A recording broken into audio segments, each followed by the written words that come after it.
It's been a while, y'all. I'm your boy Warren Tidwell here with the podcast Fired by Friction. There won't be a lot of high production with this one as I wanted to get it done and out today. And a lot of this is for my EFF fam, but I believe there's definitely something of value here for others, especially people where I come from.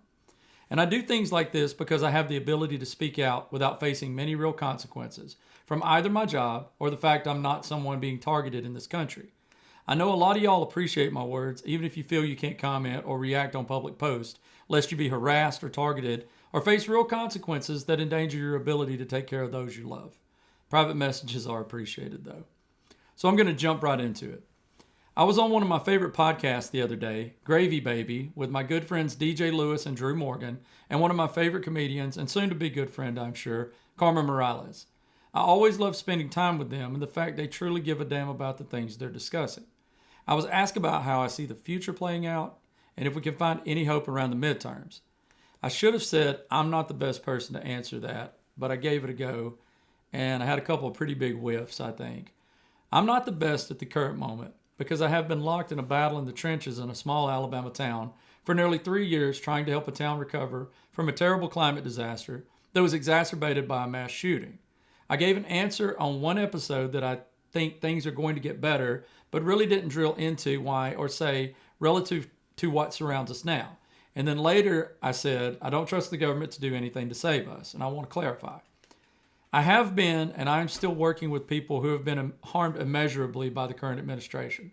People I worked with in Ghana have lost family members to the USAID cuts, and I have lost a friend there. He won't be the last. Many children will die there from the lack of vaccinations and medicine to treat sickness. And here in the United States, my organization lost federal grants in Camp Hill, Alabama, that would have saved homes and kept people housed after we were denied a FEMA disaster declaration. We still may get those grants that will not only keep some of our most vulnerable people under a roof, but will allow us to take on issues like mold that not only kill people, but cause developmental issues with children. And I answered the question as someone who is looking at how the coming months can or will affect the people I'm working with, and then as someone who also believes we should stop bombing and killing children abroad. I answered as someone who is viewing what is happening from one side of the political spectrum to the other from afar with a small measure of disconnection, not out of desire but out of necessity. I only have so much mental energy to burn, and the past 3 years have seen it go to keeping people I know and love alive and safe. And we talk a lot about solidarity, but what does that mean to you? Because I gave a lot of people my word, and they did to me as well, and we have worked to keep it with each other. And it's not that I believe things will get better for everyone, because things have been bad for a lot of people long before the current presidential regime. But I know we can see it get better somewhat for people who don't have the ability to say burn it all down.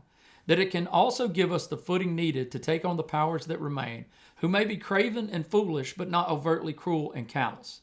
Otherwise, we backfoot our way to a civil war, something many people feel that we are well on our way to. When someone points out to me that USAID is a CIA soft power project, I agree with them. Then I ask that person, if they have the ability, what the fuck they're doing where they actually are. I ask them, how are you working to affect change in your community? Because not doing anything where you are and getting online and claiming everything is screwed means we are just working on a self-fulfilling prophecy. At the end of all of this, my concern is that the United States will simply collapse under the weight of white supremacy. I have no doubt there will be some dark days because the majority will not become a minority and go gentle into that good night. When I think better, I think only if we work like hell to make it so. And while I think some things are inevitable, we are watching an empire in decline. I still think we should work for the world we want to live in. And I get that people disagree with me, but more often than not, it's people who couldn't tell me what redistricting is and how it's being used to disenfranchise people.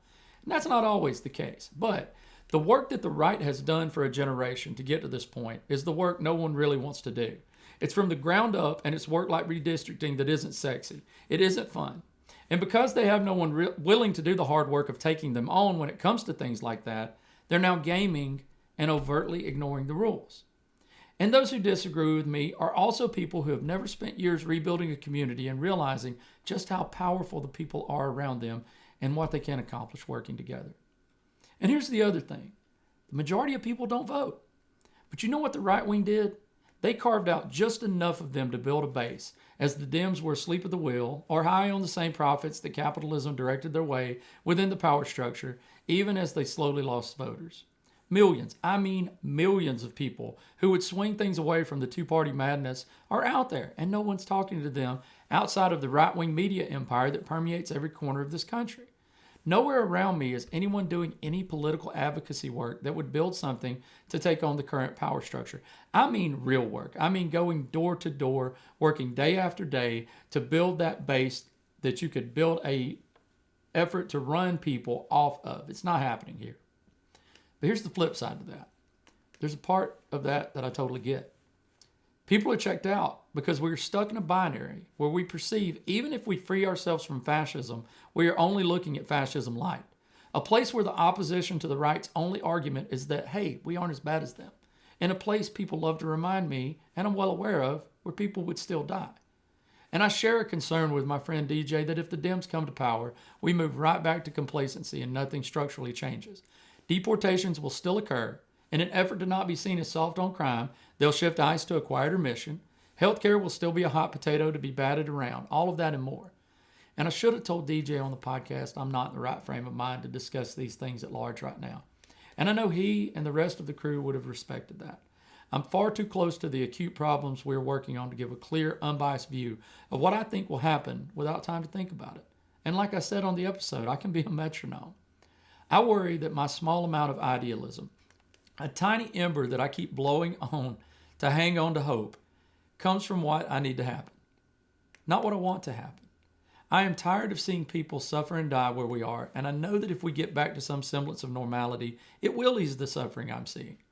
On the other hand, I stay awake sometimes wondering if all we are doing is just prolonging the inevitable and curing what we are seeing with an antidote that poisons others. There are no easy answers, but I'm not ready to throw in the towel because there are some things I'm absolutely sure of. And one thing I'm absolutely sure of at this moment is, for those who can, we need to take the outrage and despair we are feeling and push it into civil disobedience to take on the clear and present danger right in front of us now, the modern day Gestapo that is ICE. Everyone knows the story of Renee Good at this point, a person practicing civil disobedience who lost her life for it. And it's not like a lot of people didn't see this coming. Many, myself included, said we were on this road long ago as ICE was tearing families apart. But if you haven't, now is as good time as any to organize around resisting those masked thugs roaming our streets. And as I read comment after comment from people online that say they should have just complied, I'm reminded of a quote from John Lewis many of us know about making good trouble. And he referenced it often, including in 2020 when I was standing on the Edmund Pettus Bridge in Selma, Alabama with my wife and then 12-year-old son.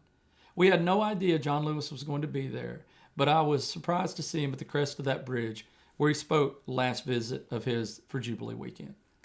And I heard him say, speak up, speak out, get in the way, get in good trouble, necessary trouble, and help redeem the soul of America. My son asked me, what does he mean? And I gave him a boilerplate answer of being brave enough to fight for justice and what you believe to be good. And now I've thought a lot about it in the civil rights era since. I'm going to get back to that, but first I want to cover a few other things to inform my point today. People I grew up with in Walker County, Alabama, from Aldridge Missionary Baptist Church to Curry High School to Belleville State Community College, never talked much about it past the anniversaries and the time it had to be covered in class. But many of the people in those institutions taught me how to care about other people in ways that encouraged me to be the person I am now. Then I went out into the world and met and learned from so many people unlike myself and my upbringing. And now I've always asked myself, what is my place and my responsibility in all of this? What really constitutes a good man? And what does a good man do when he sees injustice? More times than I can count, when I'm writing my social media screeds, I ask, as a dear friend recently said to me, they ask themselves, is this ego or instinct? Am I making any real difference when it comes to what Dr. Martin Luther King Jr. called the fierce urgency of now with who I am and what I do? I often ask myself. Or am I just screaming into the void and avoiding harder work that would affect real change when I could be using the time much more productively? And that often ends up with me at a protest, or as many people are doing now, using their ability to blend in to keep up with what ICE and our federal government is doing in person and disrupting them to ensure they aren't abusing or harming others. And in my youth in Alabama, I heard so many of the people I mentioned talk about how we can't trust the government. I heard about how we got to guard against tyranny and oppression. And now many of those same people are cheering on a tyrannical and oppressive administration. They've gone from doubting the motivations of the powerful while saying don't tread on me as they align with those who tread. And many I see back home aren't doing that, but they're doing something just as insidious. They're parsing out a clear issue and asking questions like, why was she even there? Or asking, what did she do to make the officers act the way they did? The default setting is benefit of the doubt for the powerful and overt doubt for the motivations of people seeking to ensure that there isn't an abuse of power. But she was disrupting their operations, I've heard 100 times. Every time I hear someone say about protesters, well, they should have protested peacefully and not blocked traffic or done X, Y, or Z that inconvenience others, then they'd be fine. I feel my blood pressure rise. Just because you don't see injustice, and it doesn't mean injustice isn't occurring. And it doesn't mean it should be excused or even ignored. It certainly doesn't mean you reject the concerns of your fellow residents and citizens. With the ICE shooting of Renee Good, I've heard more than a few times people ask, well, why was she blocking traffic? That's good trouble. It's not standing for a couple of hours with a sign and going home. It's disrupting something you perceive as unjust. Does blocking traffic warrant a death sentence? Does driving away from masked law enforcement mean you die? It might mean you get arrested, but it does not mean you lose your life. Peaceful protests that do not disrupt injustice or oppression and don't have clear demands, I won't say they're useless, but the lunch counter sit-ins got a lot more done. And the claim is that the officer feared for his life. I viewed all angles and immediately knew from legal self-defense classes that he didn't have to kill the woman. And it's not just me either. My baby boomer father-in-law, who spent decades in law enforcement, cringed as he talked about watching the videos and said to me that we are trained to do everything but that. He said the officer put himself in front of the vehicle and easily could have moved away. It was a bad shoot, he told me. A man who has disagreed with me about officer-involved shootings more times than I can count. And now I'm seeing more disdain for the woman who was killed than the masked thugs instigating turmoil and going after working people, most with no criminal record outside of a misdemeanor civil violation by being here undocumented. And now the feds have taken to killing people who monitor and disrupt them in an attempt to prevent them from abusing their power. And the irony is that it's coming from people who would claim to not trust the government. And we shouldn't. When this shooting occurred, we were told bald-faced lies from the president, vice president, and head of Homeland Security, the bird-legged Kristi Noem. Their words did not match at all what the video showed. They painted Renee Good as a rioter and an extremist, and that is ridiculous. Since then, the administration officials have referred to her as a terrorist. And now I have read of people who watched the videos of the civil rights era where state violence was directed at protesters, who then said the people targeted had brought it upon themselves. Agitators, they called them. Exactly as people online are doing today. There was a time when many I know would have rightfully read those words and saw those people back then as being on the wrong side of history. And now I wonder about those of them who now say, well, you know, Renee Good shouldn't have been there in the first place. Which brings me back to my focus, good trouble. I now know many people still exist who would have thrown food at the people doing the lunch counter sit-ins, way more than I thought, and many that I know. It's because the idea of peaceful protest, like back then, is thought of as one that doesn't inconvenience others. The idea of blocking traffic is abhorrent to them, but it was right at the heart of the efforts planned by civil rights activists in the 1960s. I mean, it's exactly what John Lewis and the other brave souls did on Bloody Sunday when that man ended up with a cracked skull.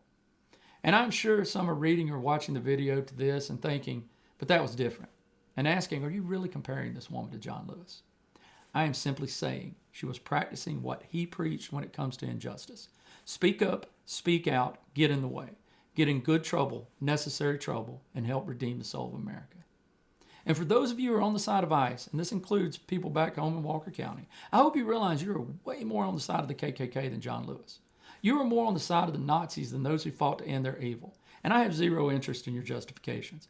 ICE is a masked and armed goon squad, likely filled with white supremacists, Proud Boys, the Oath Keepers, the Three Percenters, who are acting in ways that the brown shirts in 1930s Germany would have cheered.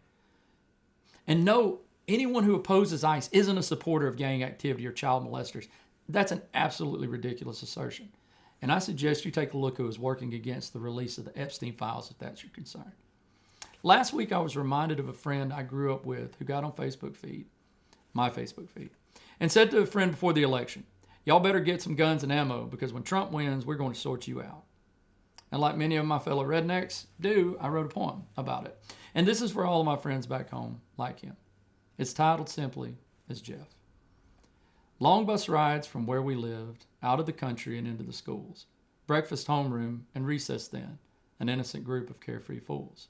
Wading through the creeks off Johnsey Bridge Road, skipping rocks at Smith Lake, camping in the woods behind my house and running from a harmless snake. Rolling yards at 3 a.m., fireworks in the old strip mines. Blasting caps set off too, dangerous games and crossed lines. I left home and all my friends, moved far away even further south. Free of a disease that it seemed hit many of those who couldn't get out. There were those who died for love, and there were those who died at war.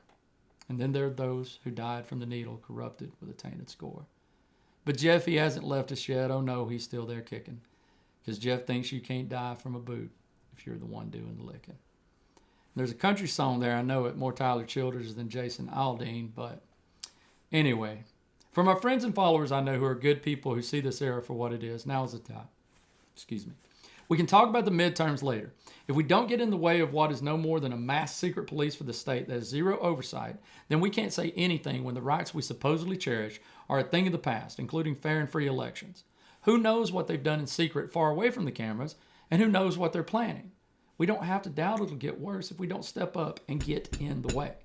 And in the meantime, work where you are. Before you get online and say we're cooked, if you can, go out in your community and meet some people. Find those who are aligned with you and start building together. Build a community of care where you are because everything starts where we are. You'll find the same hope I do in the very real moments you'll have with others, and you'll strengthen your belief in what is possible. You'll make sure the people I have expressed concern about aren't left behind. And don't put your hopes in the hands of a politician. Put it in real solidarity with people around you. That's one of the few other things I'm absolutely certain of. I too fear a future where everything crumbles and we are forced to confront what is going on with a proportional response. But I think we are far from that as long as we get to work organizing our communities now and actively and forcefully resisting what we are seeing by getting in their way and making good trouble. Thanks for sticking with me through this to the end, and I appreciate your time. You can reach out to me at warren@acrossalabama.org if you have any questions or I can be of any help. And as always, in the words of Bill and Ted, be excellent to each other.